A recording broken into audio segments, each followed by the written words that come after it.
प्यारे देशवासियों, नमस्कार। कई दिनों से पूरे देश को इंतज़ार था माननीय सर्वोच्च न्यायालय के उस फैसले का इंतज़ार था।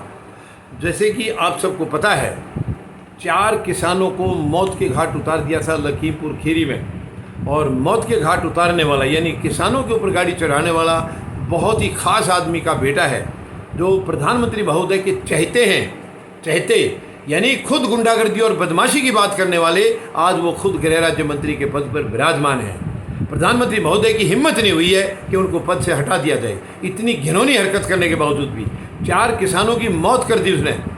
4 किसानों को मौत के घाट उतार दिया। एक पत्रकार भी उनके साथ में था, वो भी मारा गया।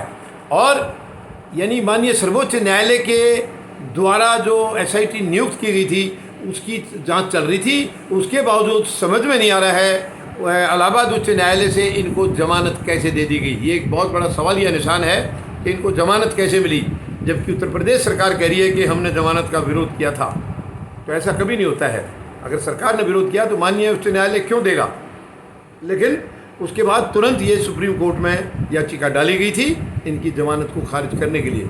और आज माननीय सर्वोच्च न्यायालय ने वो अपना फैसला सुना दिया है। लखीमपुर खीरी कांड के दोषी की जमानत रिजेक्ट कर दी गई है, बेल को रिजेक्ट कर दिया गया है, यानी जमानत खारिज कर दी गई है।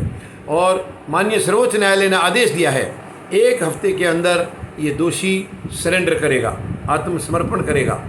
इसके साथ साथ माननीय उच्च न्यायालय इलाहाबाद को भी निर्देश जारी किए गए हैं कि वहाँ पर ये दोबारा सुनी जाए,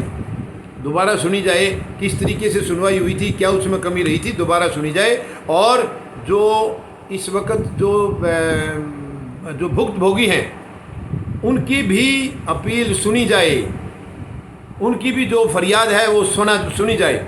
ये माननीय सर्वोच्च न्यायालय ने माननीय उच्च न्यायालय इलाहाबाद को आदेश दिया है। तो अब उम्मीद है 1 हफ्ते के अंदर ये वापस जेल चला जाएगा। कोई रास्ता अब बचा नहीं है।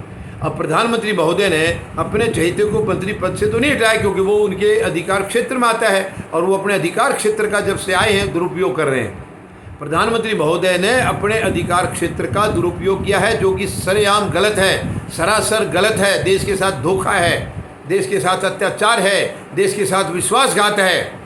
ये शर्म आनी चाहिए ऐसी सरकार को। यानी आप देश को बिल्कुल एकदम तार करने पर तुले हुए हैं। किसने अधिकार दिया आपको? ये अधिकार आपको किसी ने नहीं दिया है। और दोबारा तो आपको अधिकार चुन करके बैठने का भी नहीं दिया है जनता ने। EVM मशीन से आपने अधिकार लिया है और ये अधिकार अब हम छीन कर रहेंगे।